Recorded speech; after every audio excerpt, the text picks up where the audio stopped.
করতাম আমি আওয়ামী লীগ, এখন করি বিএনপি, আগামীতে হতে পারি যদি একজন এমপি। কি ঠিক না? মন্ত্রী হইলে বিদেশে ঘুরিব উড়োজাহাজে চড়ি, 5 স্টার রেস্টবিনে বলো কেমনে বাংলা গড়ি।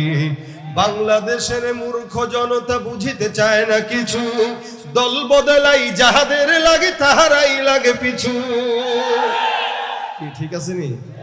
সাত পাবি রে তোরা স্বাধীনতার ফল, লুঙ্গিটা ছেড়ে লেংটি, আগামীতে হতে পারি যদি একজন এমপি। করতাম আমি আওয়ামী লীগ, এখন করি বিএনপি। আসেনি আর কেউ? আগের দলে আর এখন আছে কেউ? ক্ষমতা আছে মানুষের সামনে বলার যে আমি ওই দল করি, এই ক্ষমতাও নাই। সুতরাং দল পাল্টায়, আছে না নাই? মন্ত্রী হইলে বিদেশে ঘুরিব উড়োজাহাজে চড়ি, 5 স্টার রেস্টবিনে বলো কেমনে বাংলা গড়ি। বাংলাদেশের মূর্খ জনতা বুঝিতে চায় না কিছু, দল বদলাই যাহাদের লাগে তাহারাই লাগে পিছু। কি ঠিক আছে নি? সাত পাবি রে তোরা স্বাধীনতার